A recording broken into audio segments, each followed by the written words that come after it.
সন্ধ্যায় সুভানকে দুধ বিস্কিট খাওয়াচ্ছি, এমন সময় হঠাৎ দেখি আমার দাদা ভাবি এসেছে। দাদা ভাবিকে দেখে তো আমি আনন্দে আপ্লুত আর অবাকও হয়ে গেছি। আমার ভাইজি দুটো দৌড়ে এসে আমাকে জড়িয়ে ধরে বলে, পিপি অ্যাডভান্স হ্যাপি বার্থডে। নিশ্চয়ই তোমার মনে ছিল না, তোমাকে সারপ্রাইজ দেবো বলেই তো তোমাকে না জানিয়ে আমরা তোমার বার্থডে সেলিব্রেট করতে এসেছি। আমার পরাণ পাখি দুটোকে দেখে তো আমার পরাণ পুরো জুড়িয়ে গেছে। এদিকে মনে মনে একটু রাগও হচ্ছিল। আমার বরমশাইটা তো ভুলেই গেছে যে আমার বার্থডে, আমাকে তো একবারও অ্যাডভান্স উইশ করলো না। আর বরমশাইটা কাজে এখন খুব ব্যস্ত, বরমশাইও বাড়িতে নেই, আর আমার শাশুড়ি মাও এদিকে বাড়িতে নেই। মনে মনে আবার একটু টেনশনেও পড়ে গেছি, বাড়িতে তো কিছুই নেই, আমার পরাণ পাখি দুটোকে খাওয়াবো কি।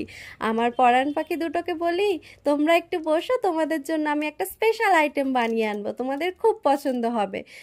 জোর করে জানতে চেয়েছে, কি বানাবে পিপি, কি বানাবে পিপি, বলো না বলো না।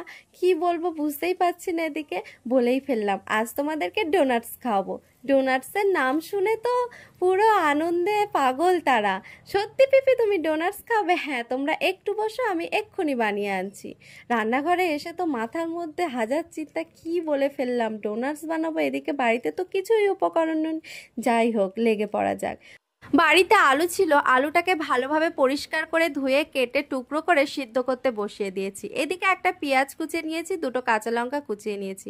আলু সিদ্ধ হয়ে এলে সিদ্ধ আলুর মধ্যে পেঁয়াজ কুচি, লঙ্কা কুচি, স্বাদ মতো লবণ দিয়ে ভালোভাবে মাখিয়ে নিয়েছি।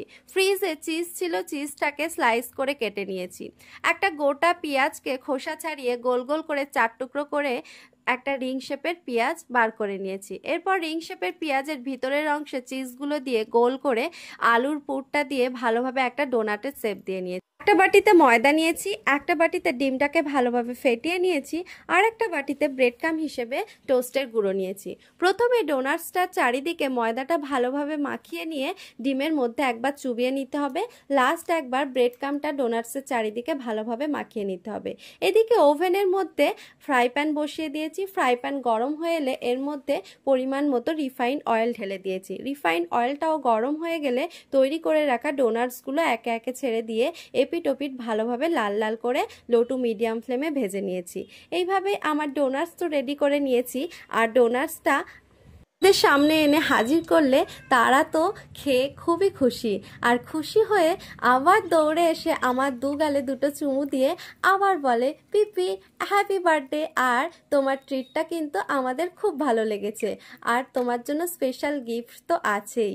তোমার গিফট দেখে তুমিও খুব খুশি। তোমার ফ্যান্সদের বলো তোমাকে কমেন্টে হ্যাপি বার্থডে জানাতে।